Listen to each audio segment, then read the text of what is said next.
Welcome to episode 3, the official NerdTalk Podcast, GeekSpeak. I'm your host, Sean, and joined, as always, on this wacky and frightening episode of the episode is my co-host, Josh, the Disney remake repulsed reaction man, Rudy Rudolph. This is the podcast where we watch movies, make movies, play games, and more. What else can you ask for? That was a really long name of mine, but I do stand by it though. The Disney remake repulsed reaction man. Yes, that's about my reaction every time either I see a Disney remake or I hear of one's existence. Now keep in mind, movies like Maleficent, Cruella, Christopher Robin are not remakes. They're original ideas spinning off of movies. They're not remakes. Which is why they're often better. Anyway, so how you doing today, Josh? I'm doing good, and related to my name, I saw Cruella today before we recorded this podcast, and I actually really enjoyed it. I've seen no version of 101 Dalmatians, but I have seen I, Tonya, which the director of this movie did. Love Emma Stone, Emma Thompson, both of them were fantastic in this, and it's one of the few Disney quote-unquote remakes, it really isn't, that I would recommend seeing. It is a bit long, though. It's like 2 hours, 15 minutes, which I was really surprised by. When you said... I have seen I, Tonya, though. Before I knew it was the same director, that was very weird to just say. Yeah, I realized after I said that. I haven't seen 101 Dalmatians, but I have seen a different movie that has nothing to do with Disney. And so you've seen 2 movies in your life. Congrats. Yes. So welcome to the podcast. If you're new here, we talk about Disney Channel original movies. We talk about superhero stuff, geeky, nerdy news, Star Wars, Star Trek, Ninja Turtles, and more. Movies, comic books, etc. And today we're focusing on Quiet Place 2, the Halloween movie, Halloweentown, the Disney Channel movie. And we're going to go into the day always with news and super weird stories. Anyway, so stats time. We have a new logo. Yes. Today, this podcast will have a new logo, and going forward, we'll have a new logo. And it's us, and we have a bunch of nerdy stuff on us. That's kind of fun. So in terms of stats, we have them. So good. I'm happy with you. We're now on Apple Podcasts.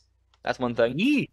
So we are on, I think, pretty much everywhere you can get podcasts now, which is great. If there's a place you want to listen to podcasts and we don't have it there yet, let us know and we will put it there. Just if we have access to it. We now have 14 followers on Spotify. Last episode we said we had 6. Now we have 14. Woo! So thank you for Spotify followers. That's really helpful. That'll help us out a lot, actually. Thank you. I now think 16 unique listeners from Spotify. So different people who have listened to it. So 14 out of the 16 people who have listened to us have followed us. So that's really cool.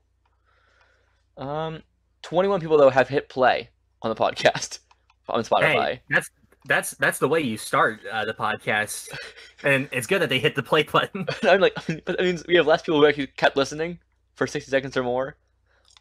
A lot of I guess false starts. Pretty funny, but thank you for joining for a little bit. Then, in terms of other stats, we don't have any analytics yet from Apple Podcasts or Google Podcasts yet. They're not updated enough, really. So actually, we have analytics from Google, and our analytics are 0. So well. I mean, it is a number. It's a big number. Yep, great number. In terms of other things we have, I think this week or today it says 5 downloads in general from people who listen to us from different mediums, and that's cool for one of our 2 episodes so far. We've gotten more countries listening to us. Woo! Welcome to the UK. Welcome to Singapore. Welcome. Thank you. We have 21 downloads. We have about 70% of our listeners are from the United States. We have 3 Philippines, 2 Belgium, 2 Canada, 1 Brazil, 1 UK, 1 Singapore so far. And that's a little off because it doesn't take into account analytics from YouTube and a few other places. But thank you. It is weird to really think about that. Like, it's not just people in the U.S. Like, people around the world are listening to us. Like, I can't even fathom that right now. Not a lot. But not a lot, but still. Thank you. Thank you, Belgian person. And the Philippines, we're big in there now. But 3 people, big, I say we have 3 people to us. Or at least 3 people have hit play once. Anyway, that is the stats. And we have a new logo, like I said. I'm excited for that. I think it looks pretty cool. It cost money because we paid artists. That's great. We got an actual professional art done. That's really cool. Yes. And watch anything good lately besides Cruella, Josh? Quiet Place 2, which we'll be talking That's about. Same true. as Halloweentown. I did watch Army of the Dead. Which was originally going to be a And topic this week, but then that changed because I was going to last night, but it was, oh, it's 2.5 hours? I don't have time.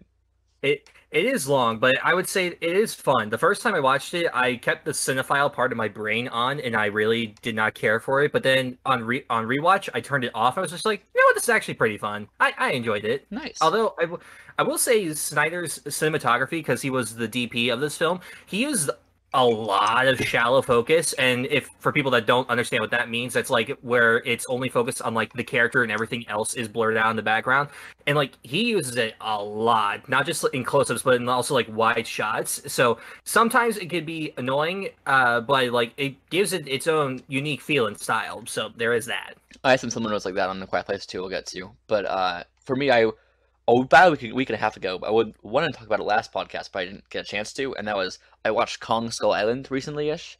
I loved it. Movie. I loved it. I don't understand the hate some of it has right now. I think it's fantastic. The style of me was amazing. The cinematography, the editing, beautiful. Also, it's like 3 MCU people are in it, and also Fantastic Four and Miles Teller's in it, I think. No, No, Miles sorry, Teller's no, in it. sorry, not what's it? Toby Kebbell? Toby Kebbell, Yeah. yeah, the greatest Doctor Doom of all time. Out of 2, I'm gonna say he's not the greatest Doctor Doom of all time.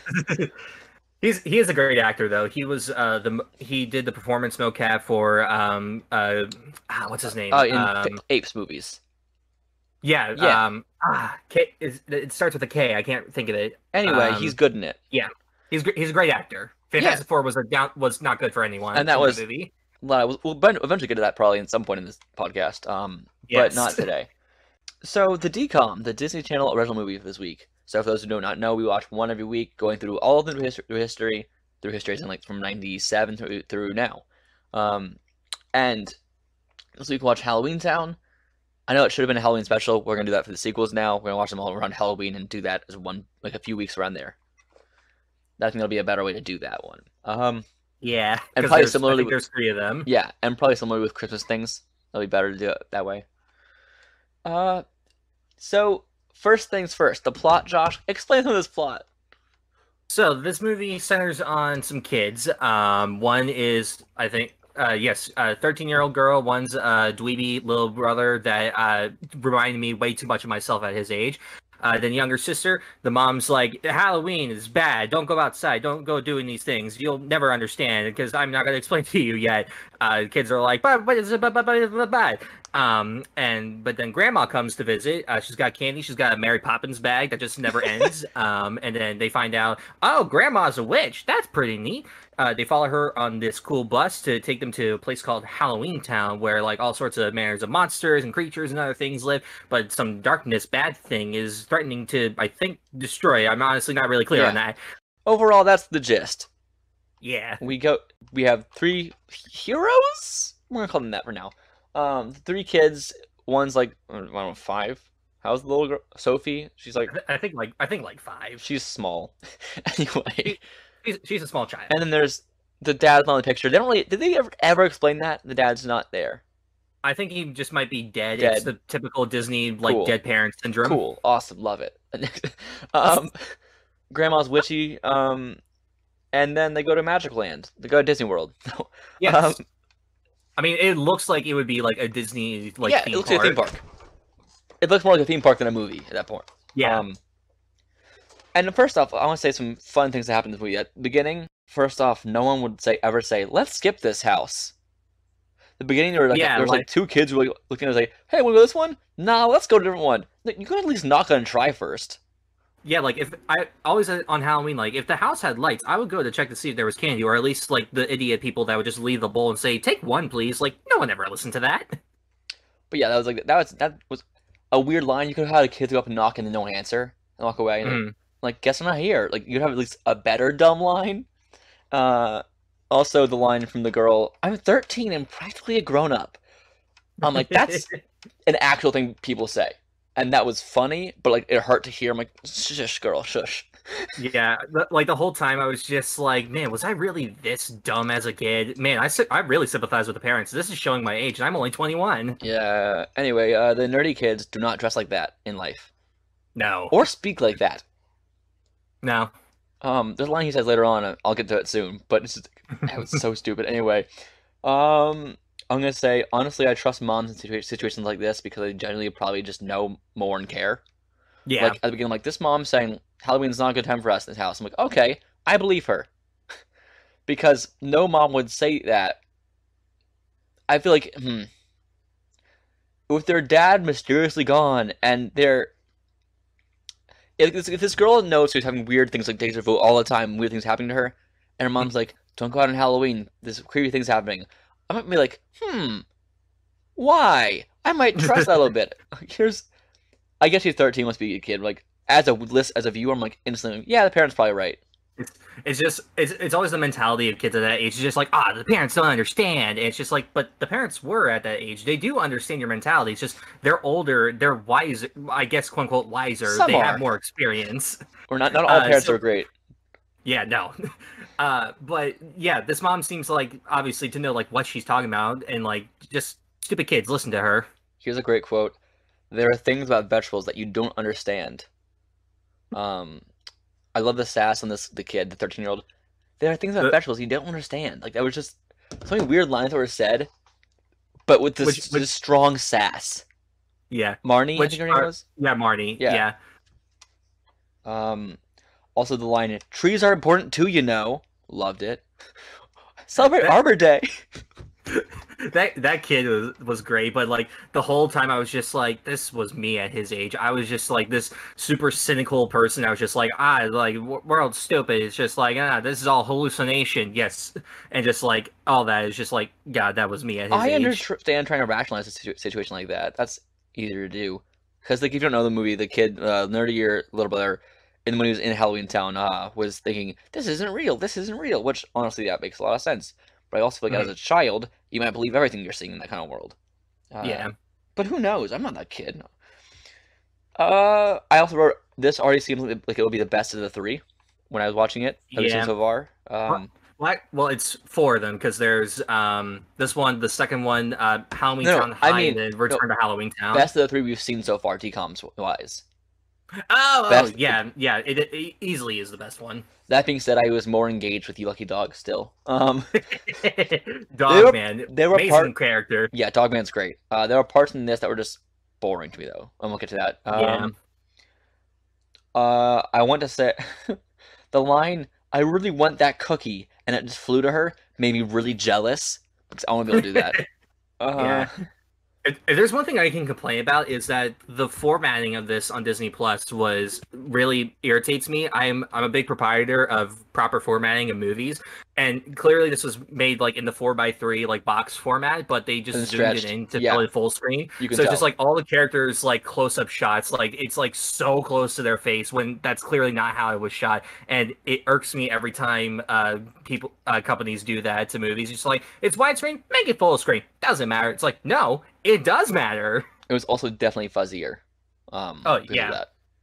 Which I didn't hate that much. I actually had it in a bit of a smaller screen because I was taking notes in my computer on the other side. Like I had two windows up, so it wasn't a huge deal to me. But I could definitely tell there was some fun problems with that. I wrote down, is there a grandma is a witch trope? Because it feels really familiar, but I can't think of any other examples. Yeah, like I feel, because I know that like I might have seen like bits and pieces of this as a kid, but I know I've seen like other things with like a grandma witch trope. I just don't know. I don't know what it would be. Exactly. I think it. Well, there's actually Ben 10, Alien Force. That's one example. That's a grandma witch. But other than that, I can't think of anything else. Yeah. I don't know. Also, so one of the first things I looked up about this movie was Academy Award nominated actress Debbie Reynolds from Singing in the Rain plays the grandma in this, and like I don't know how to respond to that. Like that makes sense. Like the idea of higher like status characters, like actors, often do smaller like kids roles because it's just fun and light and it's easy. Like George Clooney in Spy Kids. Yeah, no, I get that, but like still, like it was just it like kind of threw me back because I was just like, this is like the first at least DCOM that I can think of that had like an Academy Award nominated actor. Now, of course, later on, Bryan Cranston would star in a DCOM in a Christmas movie. Way before Breaking Bad, before he got nominated for Oscars and stuff, and so that's fun to think about. Yeah, I also think it's pretty funny because I was watching BoJack Horseman yesterday, which I watched. I didn't realize how I started season 2. Like I just kind of kept watching. Mhm. Um, and there's they mentioned that a joke about let's make the Kirk Cameron show. I'm like, he's Dogman. Anyway, that was pretty fun. DComs are interesting. Now they have more references because of DComs. Yes. Marnie said to her mom, "You think you and Grandma could not fight for once?" That was hilarious. Hmm. The sass on Marnie at 13 years old, just it was perfect. Also because John Mulaney once said, "13-year-olds are the worst," and it felt it. Like, it was so true. Nah. She felt like a stereotypical 8th grader. I loved it. Yeah. When their grandma is telling them the story of Halloweentown, she says something like "most magical place on earth" or something like that, and little brother goes, "Cleveland." It's just like, I wrote that how do down you too. think that Cleveland is the most magical place on earth with like variety of like characters and stuff? Like, what have you been like researching? Cleveland. That's great. I also wrote hieroglyphics aren't witchy. That's like seeing someone write Spanish and say it's demonic. Yeah, Little like sus. I'm what? like, oh look, it's a language. What? Also, I love the mom made a big deal about like dinner's ready, you can't have cookies or anything like that. Grandma shows up, gives them candy, then they just don't have dinner. It's just like, well, what about eating the food I that you did not made notice and make that. a big deal about dessert? That's better though than the trope of like people like sit down to eat whole dinner, they'd have a small fight and they just don't eat any of the food. Like get up. Yeah. I hate that. There's a moment. Oh, the nerdy kid said, "Encouragement, not good." That was one. One of my favorite quotes of his is, "It proves insanity is hereditary, and I just hope that boys are immune." Right. Like that's great. I love this kid. Like this character he's gonna be the next John Mulaney. He reminded me of in Brink, when the dad said, "Look at her, she's normal." Yeah, It was the same kind of thing. she's miserable. That's how she's supposed to be. Also, when the nerdy kid said, "I think I'm a big pimple." What was he actually supposed to be? I don't know. A minotaur, a satyr? Was he supposed to be Satan or something? I couldn't tell. Some kind of creature. I don't know. Because I'm like, this looks vaguely like a minotaur, like a satyr kind of thing. But Yeah. I don't know. Also, write down in all caps, Gwen is the mom's name. There's some Gwen Tennyson parallels here. Did you notice when they got to Halloweentown, the giant jack-o'-lantern, it said Halloweentown, established a long time ago. Like, that killed me. I love that. I did not see that. It literally just said Halloweentown, established a long time ago. Like, Yeah. I don't know if they were just lazy or if that was purposeful, but either way, I loved it. That's great. There were some weird moments in this movie. Yeah. The picture in the book literally felt like a generic teenage brunette face. Like I wouldn't tell immediately it's the young girl at all. Yeah, no. Also, why would it be her in the first place? Like, this isn't like a prophecy kind of book. It's just a book. Well, I felt like I got the vibe that she made it on the spot. Yeah, Or, that like- would make more sense. Like constructed, like, or maybe had the book, then she just kind of just made the pictures look like them. You know what I mean? That kind of thing. Yeah. With magic, with very vague, soft magic, not at all like hard system for anything. Mhm. Um, When the grandma like first pulled out like her bag and like it was the infinite kind of thing like Mary Poppins, I was just like, is this like Mary Poppins like evil twin sister that she just doesn't like to talk about? yeah, that was a. It also reminded me of Hermione bag, same thing. Yeah, that too. Oh, when the nerdy kid said it must be one of those radio control models for the bag. Yeah, It reminded me just of. like Go on. go on. Okay, have you seen Mac and Me? There's a movie No, I from haven't. the 80s called Mac and Me. It's a giant McDonald's ad. It was mixed with E.T.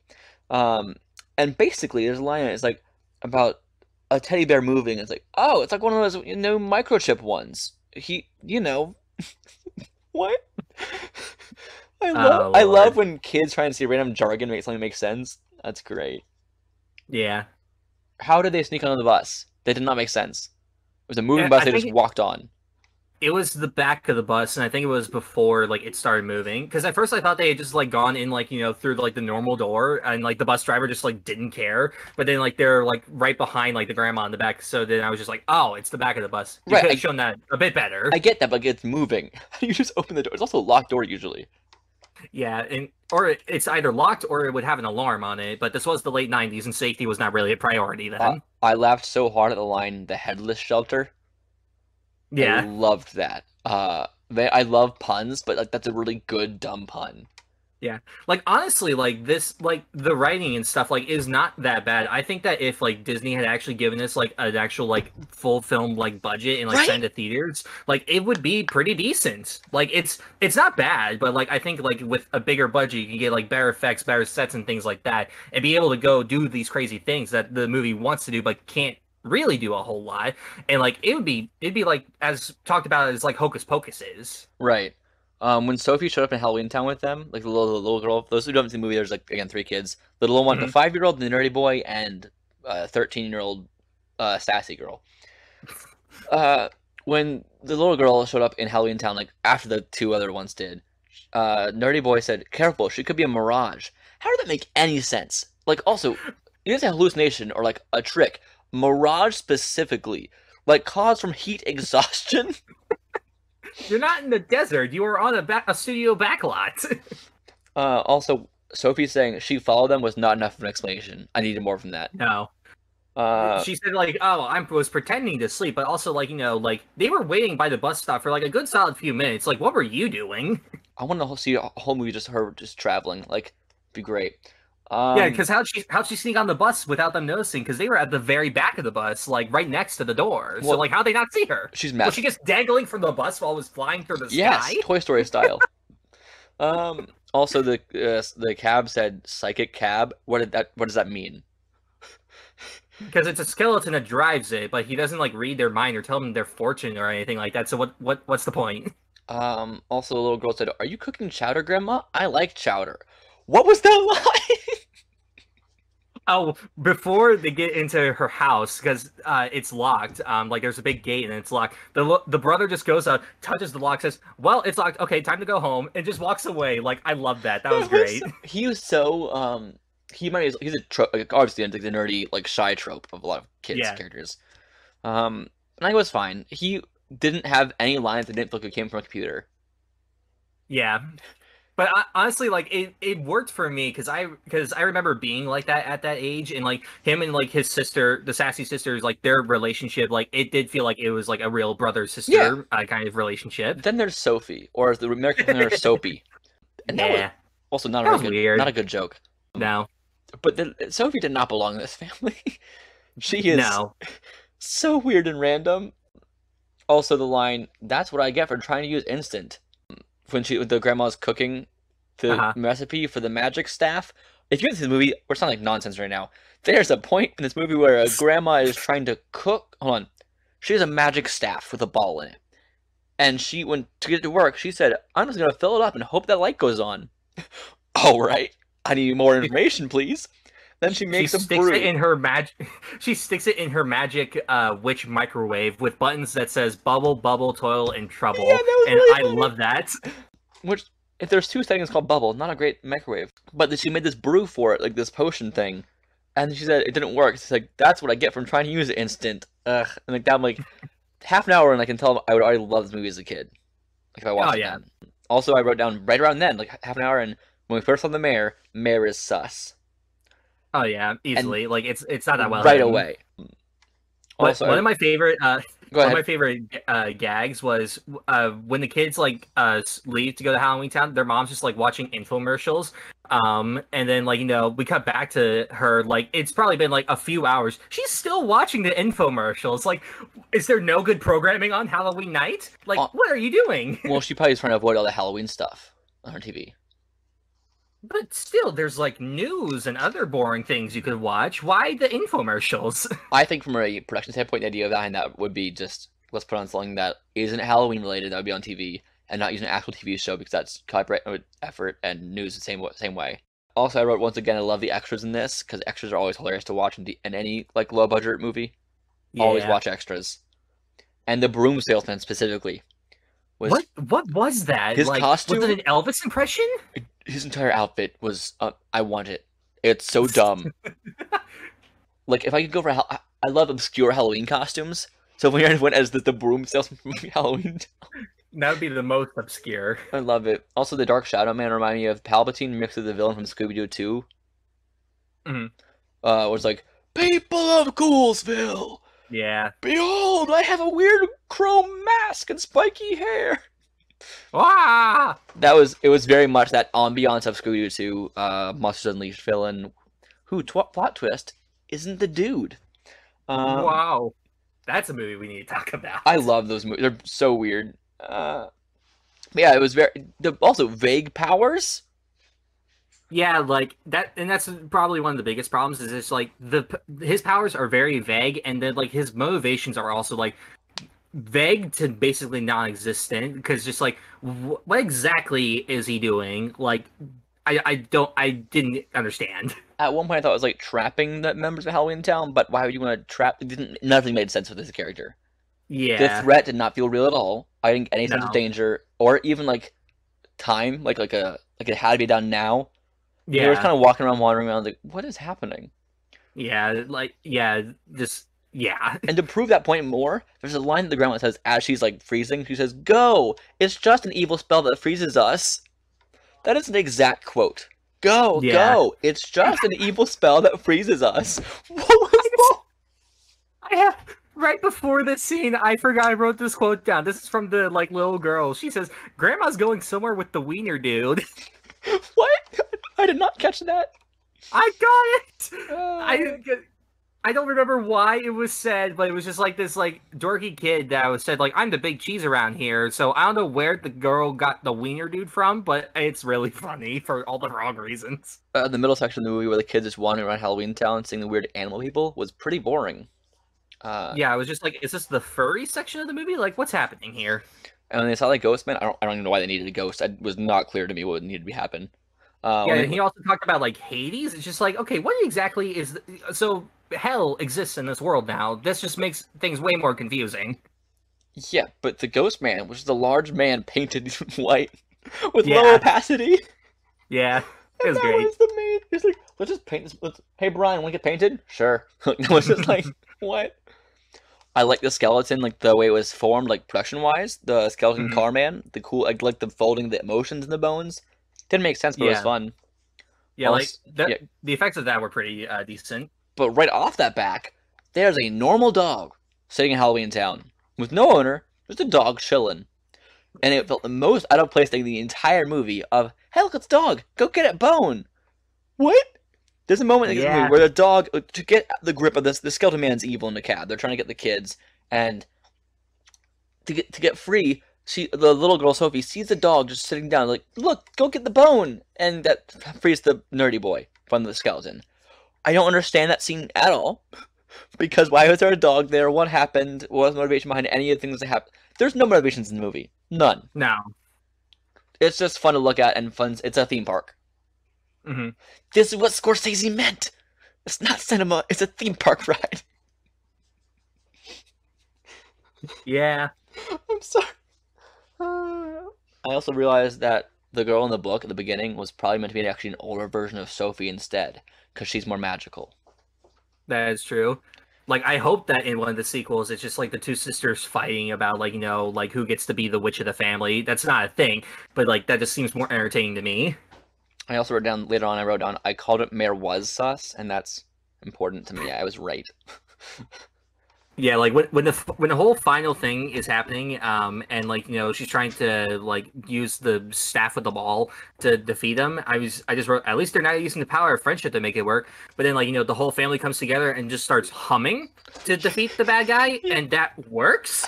And I was just like, well, this was written in maybe like 20 seconds. Also, what is this? Why did Guardians of the Galaxy steal that scene? Yes, but Guardians of the Galaxy didn't hum while it was happening. I know, I was making a joke about that, but why did when the little nerdy boy, when he got his powers, why did his hand start sparkling? Didn't happen to anyone else. Because he's a dude, and dudes sparkle. We're going Twilight logic on this. I love the grandma was named Agatha. I don't know if you caught that, because Agatha all along. Of course. The mayor just stood there laughing while they held hands humming. He just stood there. If you were in his shoes and you saw that, I think you'd be laughing too. No, I just use the powers then. Like, I'd do my plan then. I'd laugh first, then I would try to kill them. When all the townsfolk came to hug them, why didn't they help? They just stood there, just like watching them hum. like you're all like, manner of monsters and creatures and stuff. Like you could take this, you could take him down very easily. Like what is this? Finally, my last note is Aurora Borealis in his fingers. WTF. This kid said when he got sparkly, and the nerdy kid got sparkly fingers because he naturally, of course, that had to happen when he got powers. So he had to show that they had one to visually show that he got powers. So he made his hand sparkle.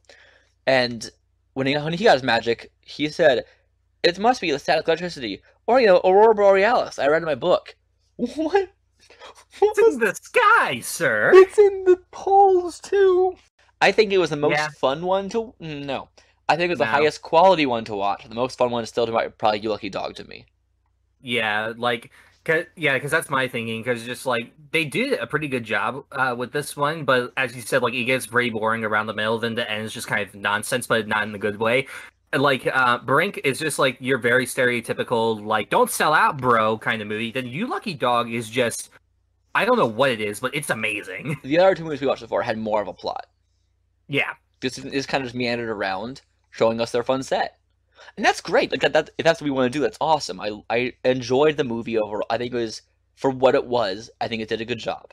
I'm gonna give this a yay overall. Yeah, I'm gonna give it a yay overall. Like whenever I have kids, like I'll show this to them at a young age, just like kind of a fun Halloween movie to put on. Right. But like, yeah, it's nothing incredible. It's not. I don't think it's amazing. I think it's fun. I think it serves its purpose well. And I think I would watch it again. Like if I had kids, I'd watch that with them. And it's really cute. Like it's adorable.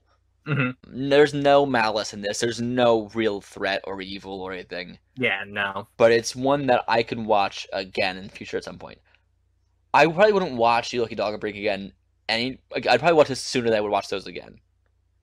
I would only watch those other ones if I was like showing them to someone, just saying, "Look at the insanity of these movies." I agree with that.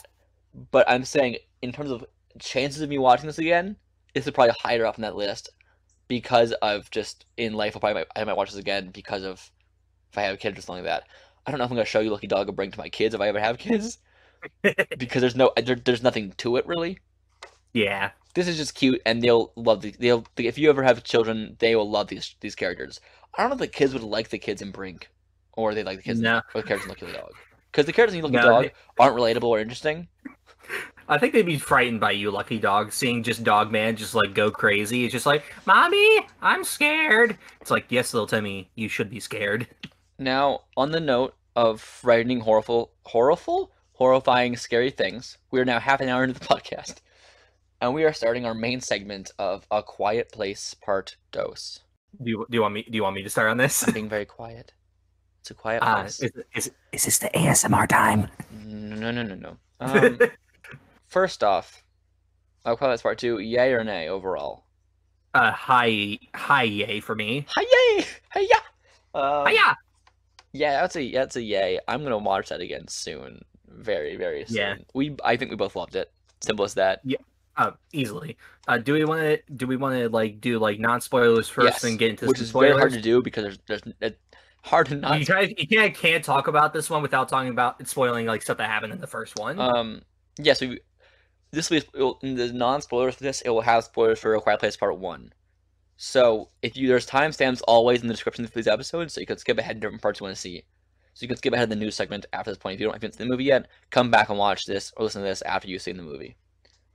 So we highly recommend you see the movie. Yes. Actually, also, you can watch this one on its own. I looked at this. If you didn't want to see the first one, you can still watch and enjoy this movie on its own. Yeah, it gives you enough context to like certain things that you'll be like, oh, okay, I understand. But like you'll be more emotionally invested if you see the first one as well. Right, because there's things like they walk past the rocket ship toy. Yeah, it's like, oh, it's a small moment. That's it. Blink and you miss it kind of moment. Mm-hmm. There's a lot of things like that. This movie very much mirrors the first one in a lot of ways, and that's not a bad thing. It's not a copy. It's a good sequel.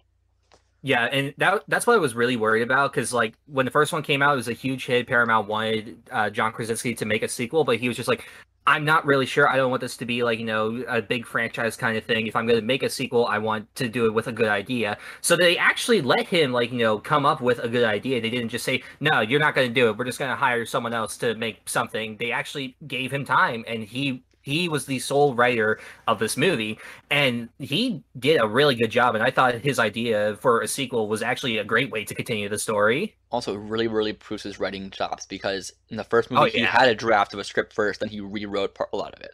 He didn't like rewrite the whole thing from scratch. He had a spec script he took in the first movie and was handed to it and said that he can direct it, and then he decided to rewrite a lot of it too, which is great. It worked really well, but showing that going from scratch, well, kind of, okay, you still had a basis for first movie, but going from that and making a sequel and making it equally or better, like it's around that range in the first movie, that's really impressive to do.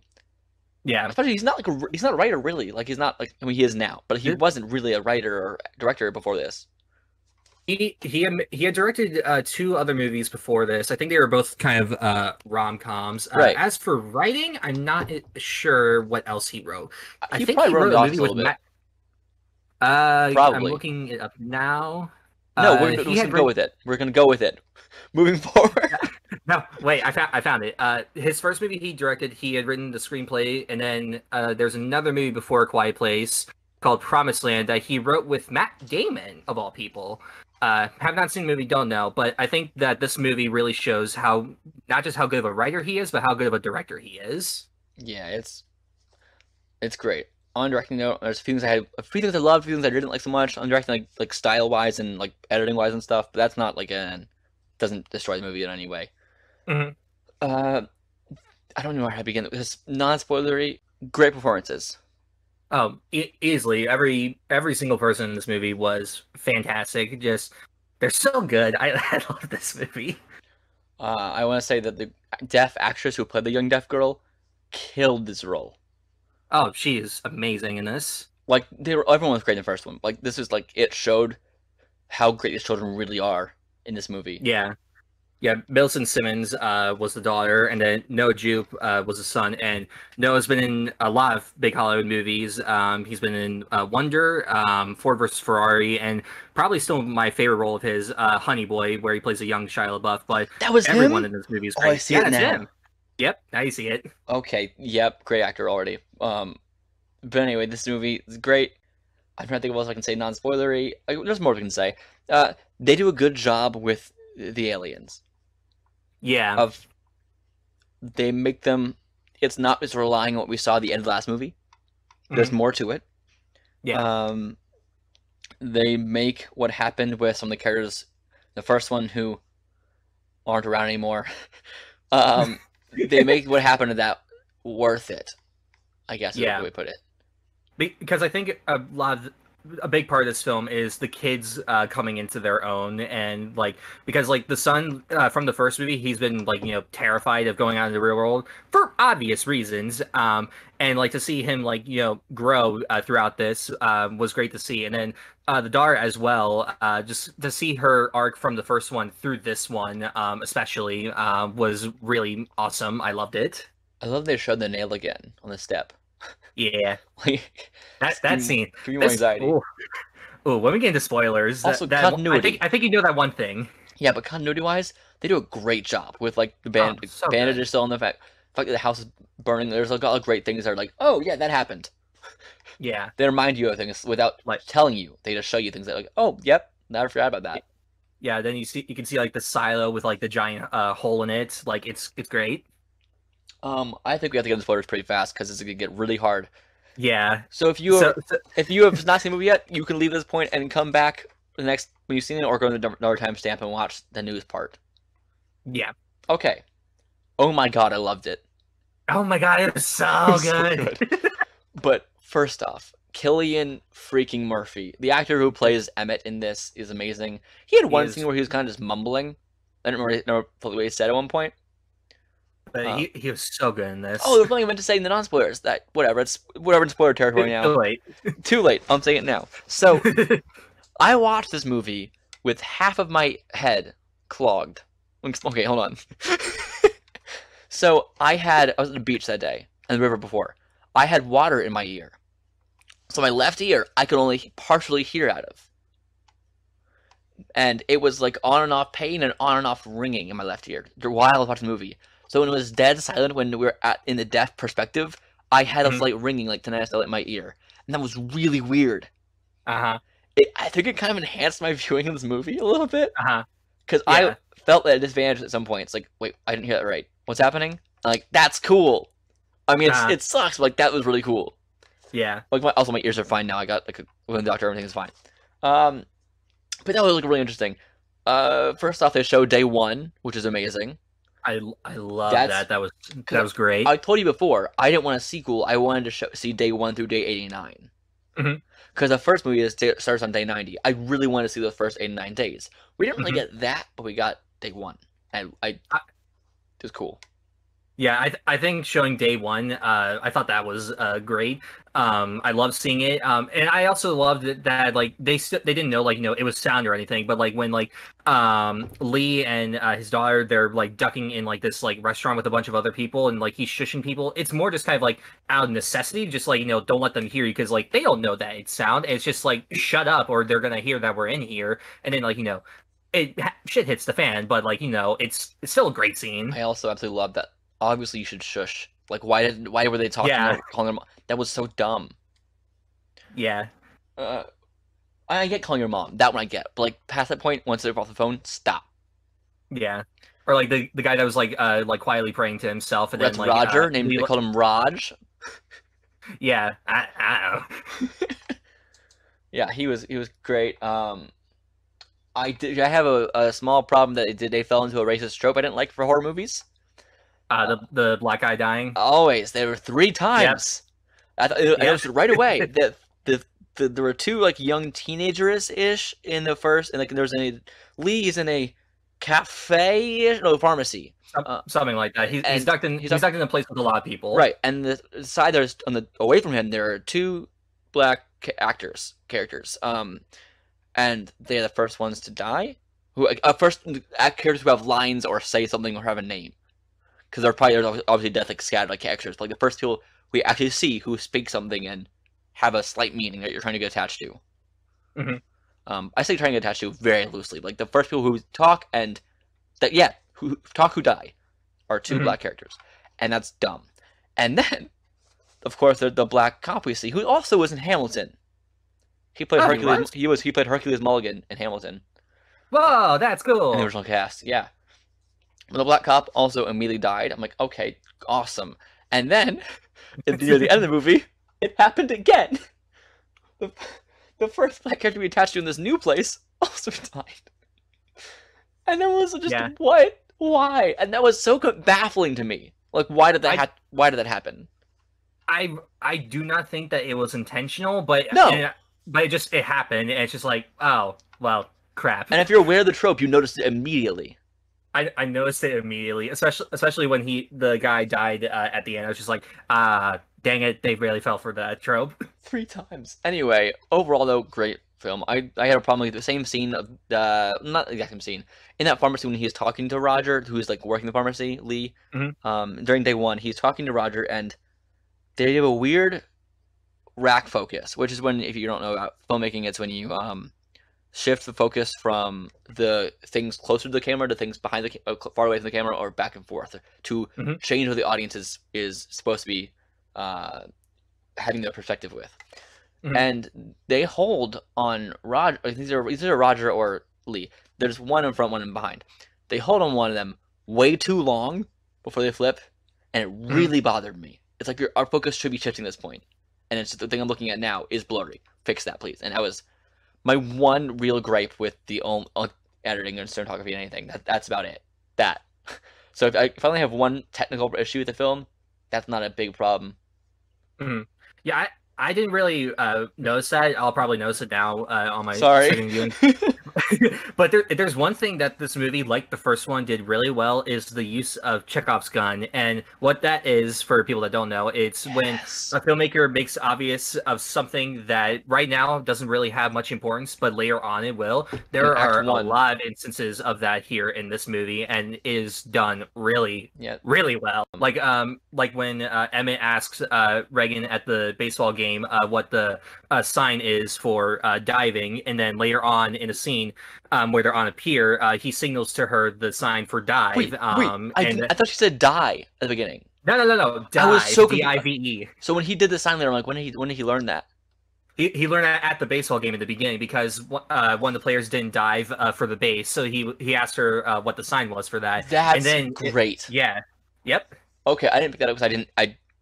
I guess it might have been my ear, but sorry. It could have been. Yeah, it might have been my ear, but I couldn't understand that it was dive, not die, and that's pretty funny because that does change up in the movie there. So there's a line that Emmett says to, I'm gonna call her Emily, Emily Blunt's character. I don't know her name. Evelyn. Evelyn. So E. When the line when Emmett says to her, basically, most people aren't worth saving because I've seen what people become. I've seen what they become. And that line, whenever I hear in any apocalyptic kind of thing, I see what they become. I'm like, okay, we're gonna have like Marauder or like deformed people or whatever. I'm like, yep. I'm like, when is it gonna happen? I was waiting for someone deformed or crazy to show up, like Bird Box style. Bird Box. Which also, the sanctuary part of this reminded me of the Bird Box thing, but then they avoided that very fast.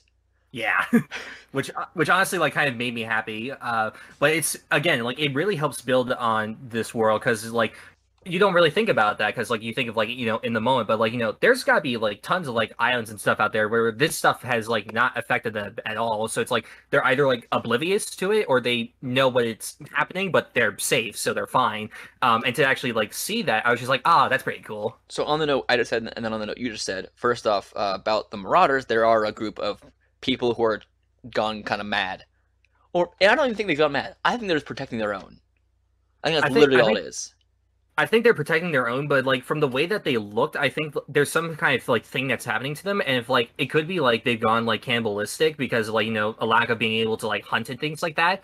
So and like that could like deform them in some sort of way. So that could be what was happening. My thought was maybe they were survivors of attacks as well. That could also be that too. Or like have gotten scraped but not fully dead, or and then had like we don't know what these creatures actually do to you necessarily. We see a lot more bodies in this movie. There's a lot more death in this movie. Like this is PG-13, but like I'm kind of surprised with how much they were able to get away with in terms of violence because like it can get pretty dark. I think if they killed the baby, it would have been R. That's what I would have been the instant R. But like the first thing that I was just like, I can't believe they were able to do that was when they were had triggered the sound trap when they were running through the town, and then the boy like steps into a bear trap, and like that whole scene I was just like no like it was so so good. If you're still hearing it and you have not seen the movie, which is you should have seen the movie at this point. There's a scene where they're running. They all leave their home. They all left. Because they don't have a home really anymore. It's destroyed. Yeah, because Lee's kind of dead, and like the home's kind of destroyed. So it's just like, well, it would suck a lot to stay here. And they move on, and they go to this place. They try and find a new place. They try and find where the smoke signal was coming from the past movie and in this one, and that was to Cillian Murphy's character, who hates people. Which is fair. And so they go there, and instantly the little boy, I don't know his name, steps in a bear trap, and it's graphic. You show it. It's great. I loved every character in this. Yeah. Jamon Huns, I don't know how to pronounce his name. The actor DJIMOUN Hunson. I'll look up how to pronounce it. No, I won't. We'll learn eventually. Yeah, he's also in Guardians of the Galaxy, and he's in Aquaman. He's in a lot of super movies. But he is an actor I always recognize instantly. But I shouldn't because he's not huge in anything. Yeah. He does great. He did his part as well. It's sad that you realize that his kids are probably gonna die too. Like everyone on the island is dead. Yeah. Like pretty much. Not entirely, because there was only one of them that made it there. And yes, people did die, but I think that enough people survived. I hope, at least. See, now I actually wouldn't mind a part 3 now.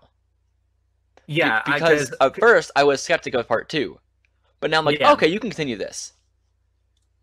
Yeah, because it leaves it off in a way. Well, I guess because we're already spoiling it, so I guess we'll spoil the ending.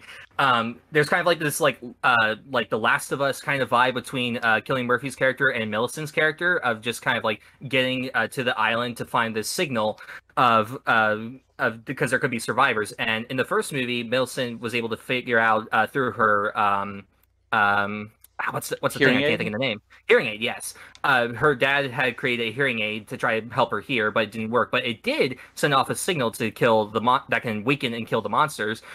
So if they're able to find that signal, then they could broadcast that signal everywhere so that people could like realize that like, oh, we can actually fight back against the aliens now. I love the end. Sorry, go on. Oh no, go ahead. I love the ending had very Stranger Things vibes. Like, you can even the lighting and everything, like the kids moving forward. The mirroring. I love that there was two main conflicts happening of Elizabeth, Emily Blunt, and Honey Boy. And they were in this like oil tanker, which is really cool. I also love that in there, oxygen wise, you can't breathe in there for too long because it's an oil tanker. I didn't even register that at first because when they first go into Killian is keeping timer? time. I thought he was just waiting for like the monster to go away because I didn't realize that you had like limited amount of oxygen in there. How fast did you realize that in the movie? It wasn't until the son got himself locked in there because before Killian had like a towel in place to keep it from locking, but because he was running in there away from one of the aliens, he had locked himself in there and couldn't get back out. Right. And then he was having trouble breathing, and then I was just like, oh, did you think the towel was there's no for sound oxygen in there? I thought that it was just because I registered they'd be able to get locked in there, but I knew the whole time that it was soundproof. I didn't register that there was lack of oxygen in there. Right. So I got it. Some point, I don't remember how, timeline wise, but pretty early on, I'm like, timer, like, what's the timer? I kept asking myself, what's that timer for? I'm like, wait, because it happened when there wasn't anything around there either much. So I thought to myself, okay. Oh, oil. You can't bring. I'm like, okay, made sense. But anyway, so the weakness in the movie, there was two conflicts. There was the main conflict on the island, the main conflict with them in the tanker trying to both survive, and these kids taking charge was so cool mirrored.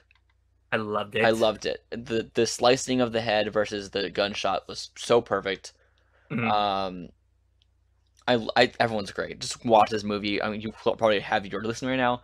It's fantastic. If you're at this point still watching and you're convinced and you don't care about spoilers, go see it. Because if nothing else, the visuals and storytelling and the performances are amazing.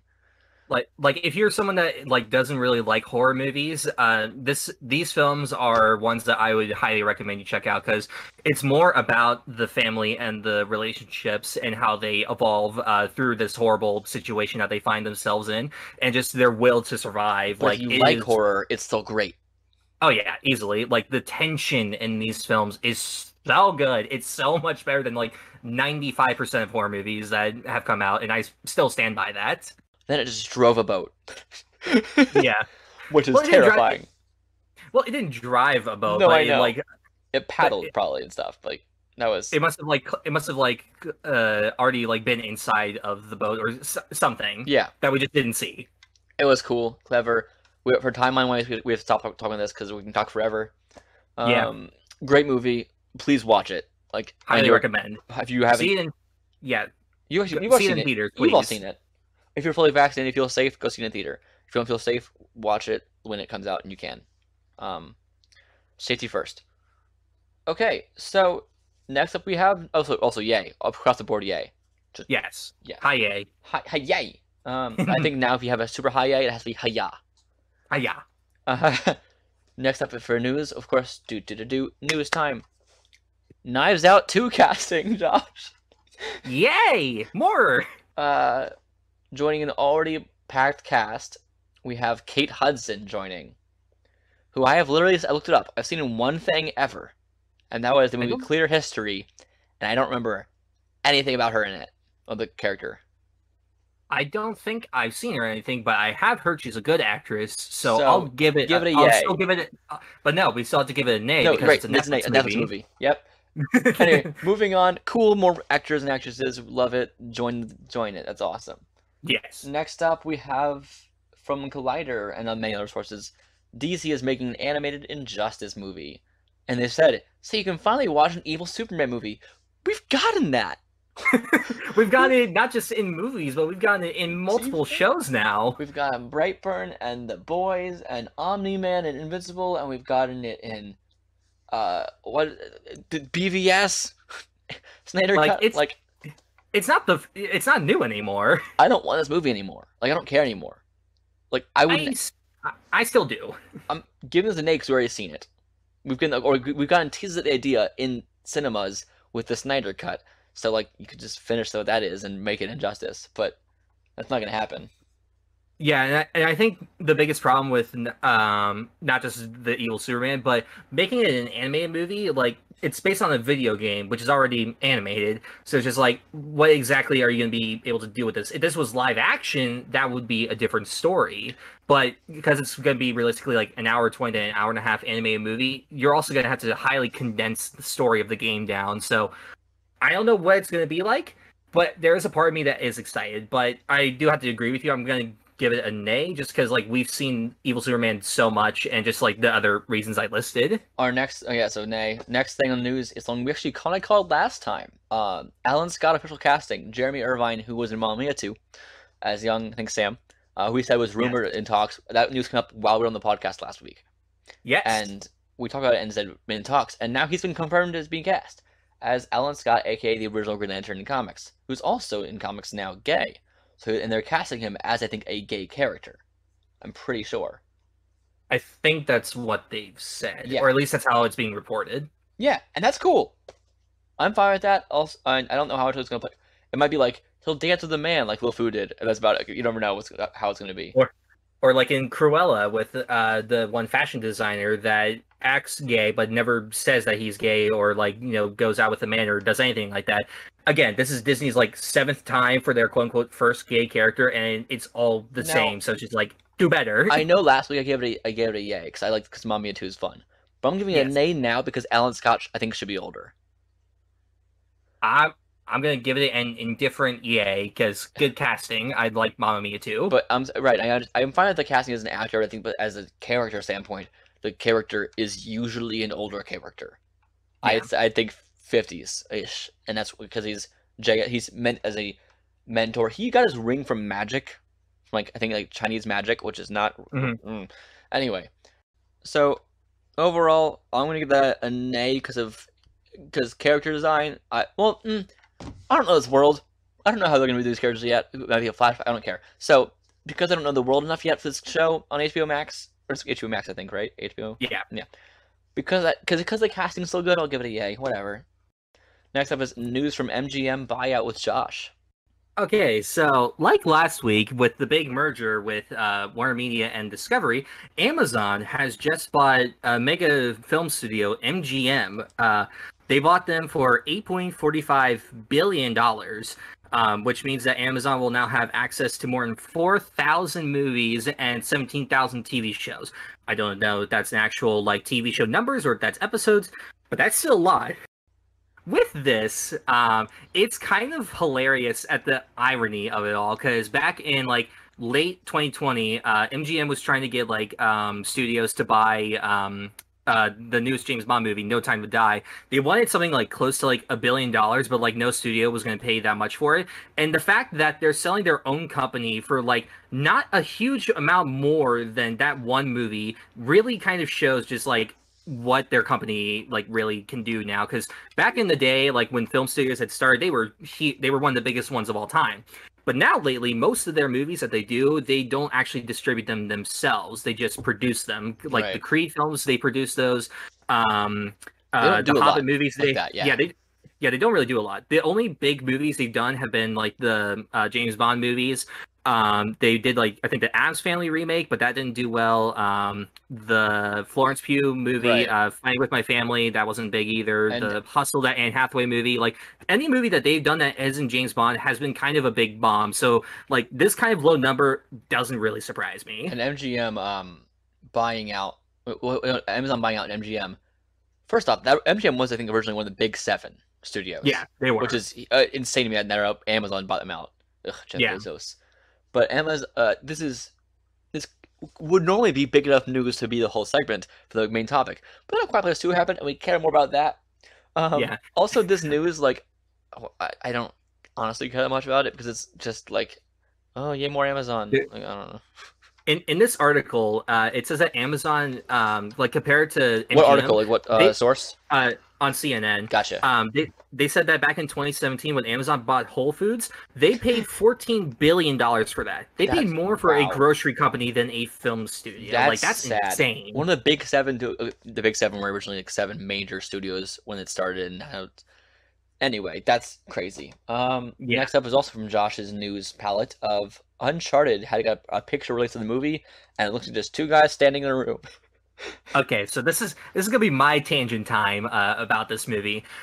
So recently there was a pic released for the Uncharted movie starring Tom Holland and Mark Wahlberg, and the picture is just them like in a room somewhere, like looking at something, and all I see is Tom Holland and Mark Wahlberg. I do not see Nathan Drake, and I do not see Sully. Now I understand that it is a prequel and that it's to evolve their characters. I get that. That makes sense. But that's kind of a problem when I see an image of the movie of these characters supposedly, and I don't see the characters. That's problem number 1. Problem number 2, this movie has been stuck in development hell for a very long time. Originally, it wasn't even supposed to be a prequel. It was supposed to be an actual movie based off the games. I think the original writer still wrote this version of the movie, but it's been going through multiple directors over the years. I think the last director before this one was supposed to be Sean Levy, who's produced things like Stranger Things, Arrival, and is directing the upcoming Ryan Reynolds movie Free Guy. But he dropped out of that because the film just was not getting moved. And then Spider-Man Homecoming came out, and Sony was like, Tom Holland, he was great in that. Take a breath. And so Spider-Man Homecoming came out, was a big success. Sony saw that and said, hey, let's give him the Uncharted movie, and just kind of completely changed the movie because of that. Hence, I imagine why so many directors have been detached from the project. But now, Ruben Fleischer, director of the Zombieland movies and Venom, directed the movie. Mark Wahlberg was cast as Sully. I hate that casting. Great actor, wrong for this character. It's still a prequel. Don't know when it's set in the game. But I really hope that it's a true prequel and doesn't do things like what Solo did. But yes, I'm worried. I'll still see it, but I'm keeping my expectations low because, so far we've had pretty decent video game movies like Tomb Raider, Detective Pikachu, Mortal Kombat. It's been pretty decent. Sonic this I think could be the Hedgehog. tipping point. Sonic is the best of them. I'm sorry, I forgot about that. Okay. But yeah, yes. As someone who's not played the games, I'm indifferent. They don't look like the characters I've seen in the games though, so I don't really care. I mean, as a picture standpoint, it's one frame in a movie. Tom is fine as a young Nathan Drake, but Next up is about the Powerpuff Girls. So the CW is making a Powerpuff Girls reboot when they're in their 20s and sad, basically. Basically like Riverdale, but more adults, and they have powers, and it's silly. And the idea of taking these cute, fun characters as a kid, and they've grown up now. In live action, it's Chloe last name Chloe Bennett. Thank you. And I should know his names at this point. Dove Cameron, and Yana Peralt. Yeah. And Donald Faison is in it. I don't know who he plays. I don't know. But so basically, the story here is this was just probably a huge miss for CW. They wrote and filmed a plot, not a pilot, not a plot, a series, and CW hated it. Apparently, the script leaked online, someone leaked it from the industry, and it has gotten taken down from copyright claim, meaning it is actually from that studio, which is hilarious. And if you've read the script, it's so bad. It's a thing. It's so bad. This is my theory about it, because the show is being developed by Diablo Cody, Academy Award nominated writer, wrote movies like Juno, Tully, Young Adult, great writer. And then the other person that's writing it, she's written for shows like Veronica Mars and Sleepy Hollow, so they both have great work under their belt. My theory is that they were really going for kind of a satirical, more kind of show, making fun of CW shows like Riverdale and things like that, kind of making fun of the way kind of our culture is now, and just seeing what the Powerpuff Girls would be like now.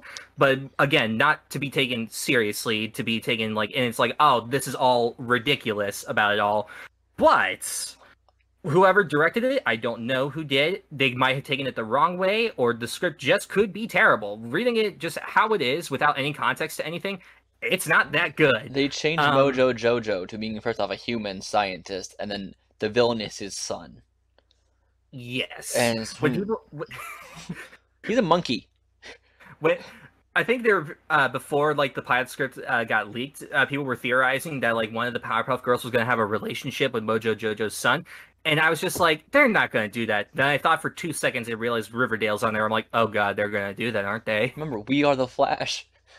Anyway, yay or nay for MGM buyout?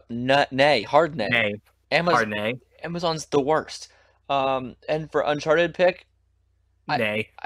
I'm indifferent, but to be annoying to Josh, I'm gonna give it a yay. How dare you? And for the Powerpuff Girls pilot being so they're reworking the whole pilot. They've scrapped it and they are redoing the whole thing now. Rewriting, re-storyboarding, everything. I am willing to bet they're gonna like scrap any kind of like satirical kind of take or just like comedy or whatnot, and just try to make it like actually serious.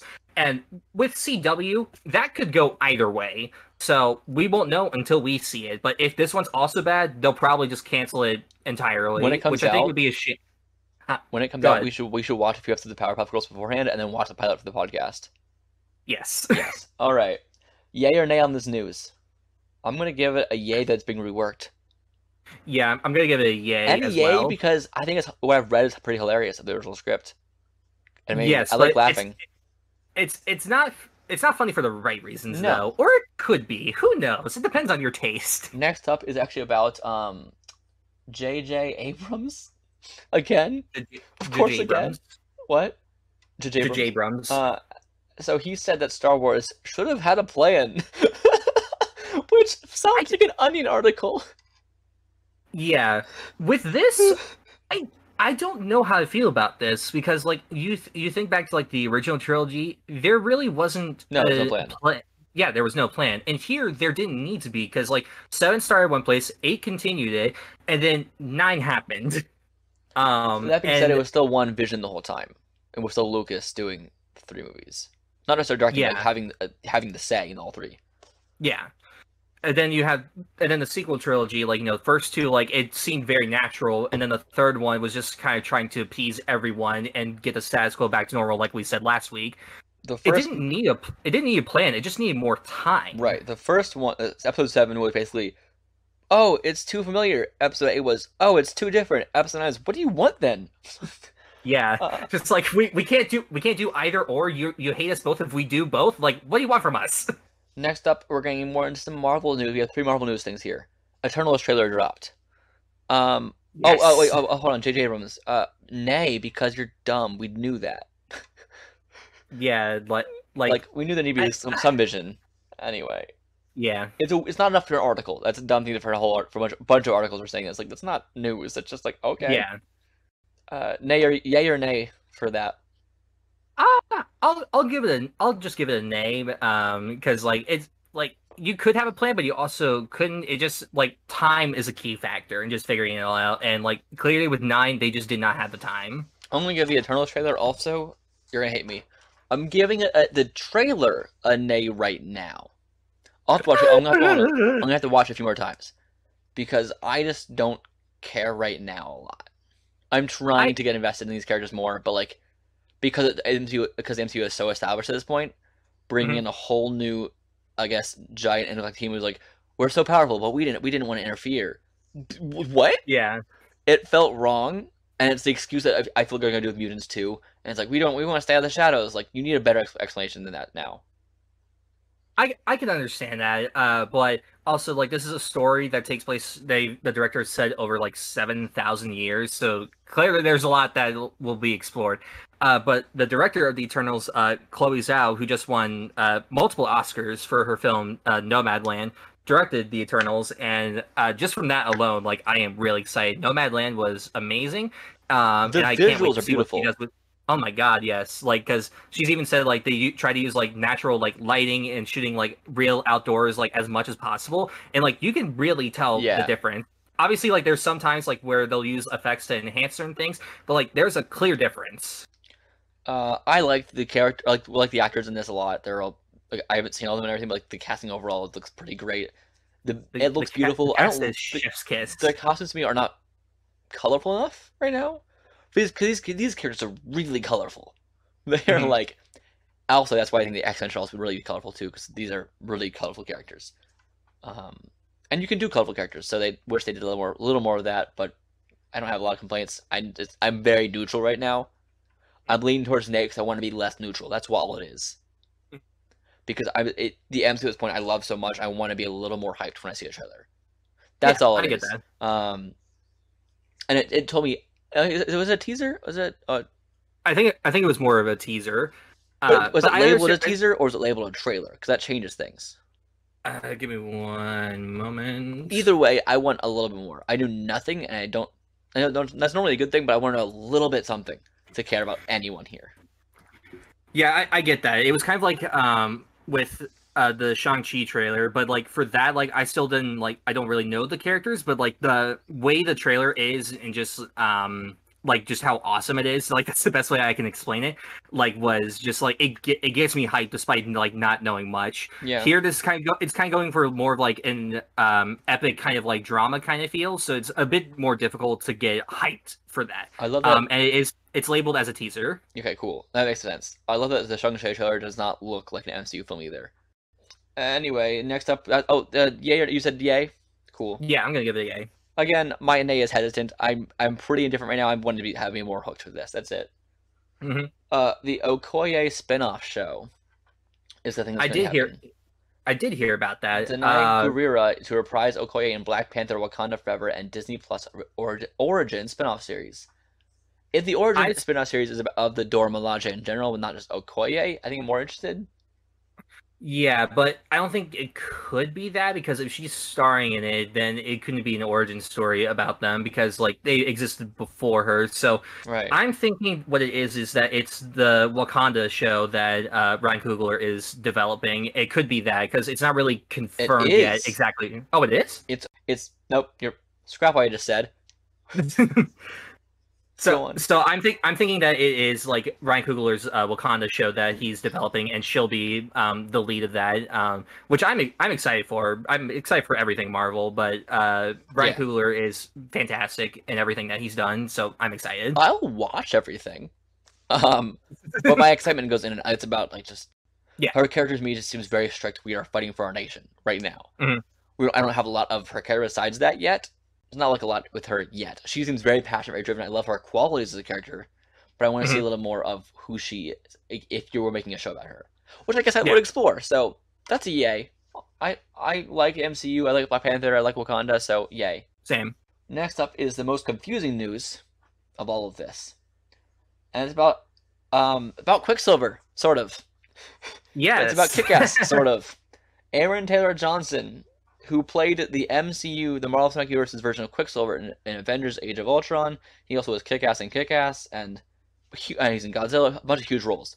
But the MCU part is what I'm going to focus on here.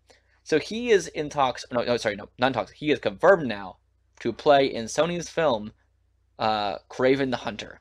Kraven the Hunter is a Spider-Man villain. So this is the movie that's going to be like the Venom movies, the Morbius movies, the other spin-off movies that are based around Spider-Man's foes, without Spider-Man. But this casting is like when they brought in Evan Peters and Wanda. It gives off those same kind of vibes. But this is more confusing to me. Yes, because that went nowhere. Yes, but here, for those of you that aren't aware, the way Sony's deal with Marvel, it's very confusing, because Sony's like Venom, Morbius, like those things, they don't exist in the MCU, but they also do. It's very weird. It's a very weird, like, fine line kind of thing. But like, if you've seen the Morbius trailer, like Michael Keaton's Vulture shows up. There's a spoiler for Far From Home in there, and then you also have Andy Serkis, director of Venom 2, saying that it's its own thing, not in the MCU. And then you have this casting, which makes it more confusing, because it means that, like, he'll show up in the MCU probably at some point as Kraven, but he's Aaron Taylor Johnson. Like, he's going to look pretty similar to Quicksilver. Which, because No Way Home, Spider-Man, the third MCU Spider-Man film, is going to be about partially the multiverse, reportedly, as will Doctor Strange, the Multiverse of Madness.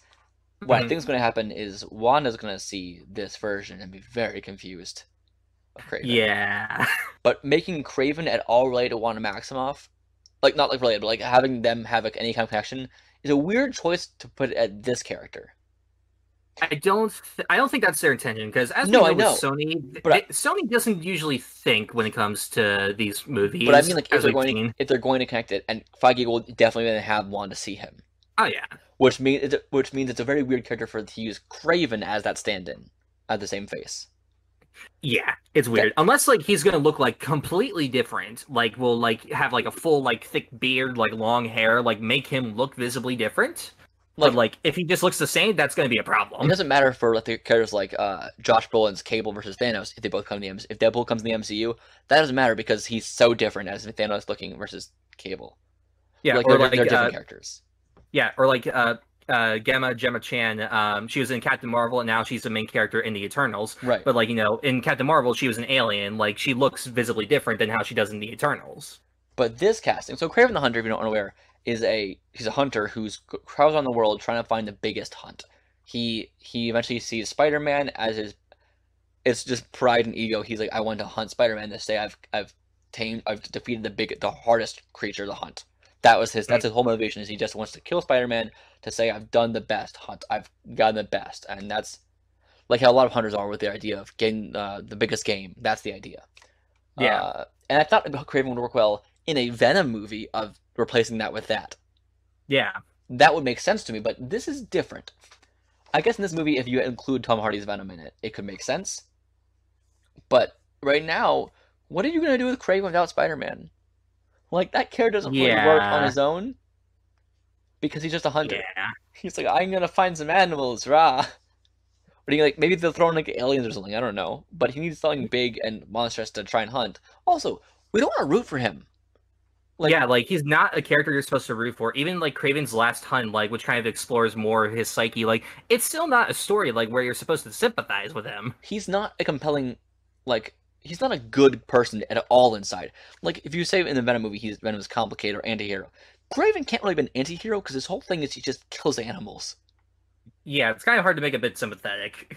Because it's not just like hunting like deer, it's like hunting like lions rhinos, like these giant things. He wears a lion mane on his collar. Like he's not he is a poacher and he hurts endangered animals. This is not a good person. So it's weird to try and use this character as your protagonist. Like a movie called Kraven the Hunter sounds awesome. Like the idea of that. Like you could call it like even like Spider-Man Kraven the Hunter, or like Kraven the Hunter a Spider-Man story or something, and include some element of Spider-Man or another Marvel character for him to try and think of the biggest hunt, the biggest game. But without that, I'm very confused on what the plot could be.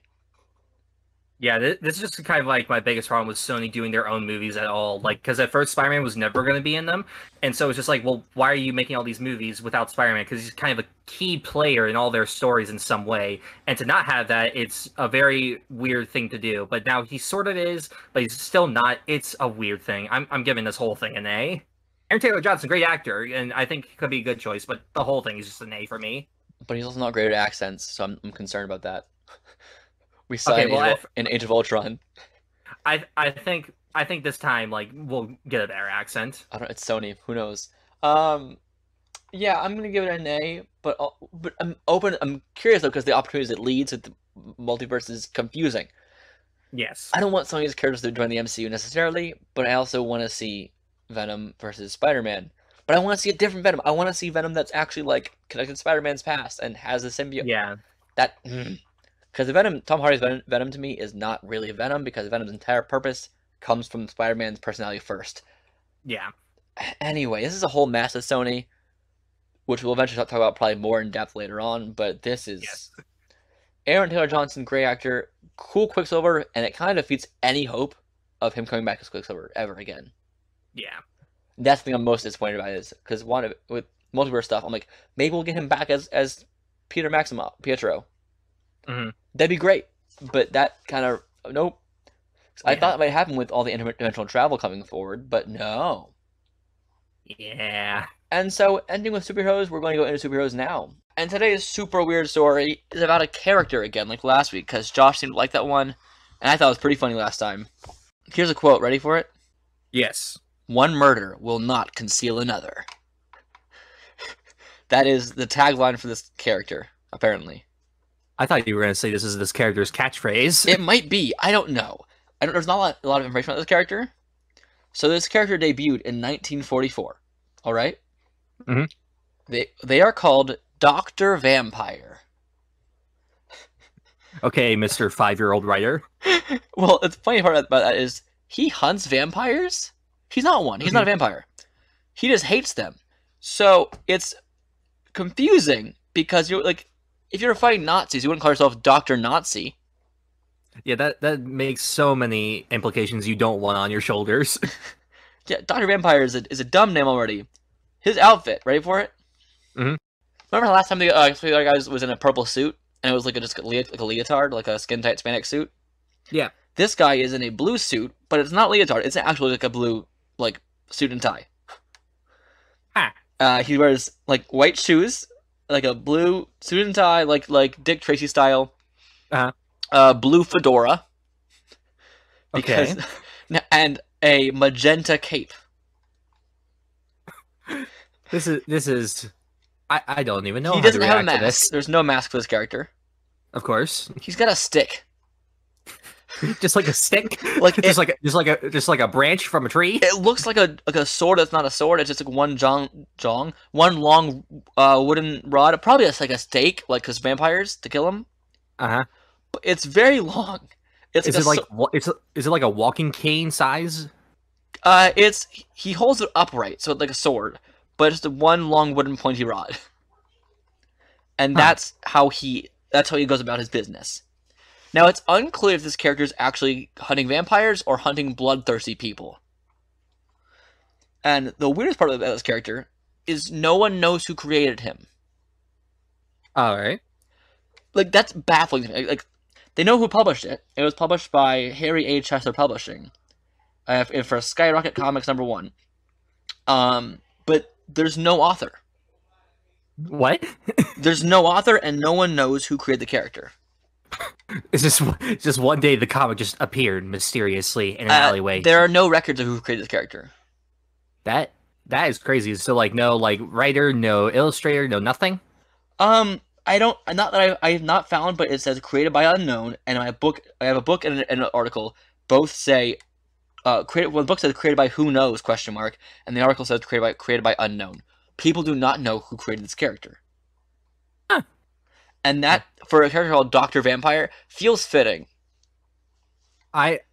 It's the one unsolvable mystery that no one will ever be able to figure out. That's what gets people to read the comics. They're like, who wrote this? And it's not a great comic series. It's very short. Of course, because most of these are very forgettable. If I'm bringing up a character, they're probably weird and forgettable. So he's shrouded in mystery. There's no credits to his name. He had one sole appearance, and there's no credits to his name. So that means no author, no artist, nothing. The actual character's real name is Dr. John Rogers. Okay. Pretty basic name. Also, he's white. Not surprising. What? No. So, shocked by civilization's failure to stamp out the curse that causes the lust to kill, he then became Dr. Vampire. All right then. Wonderful backstory.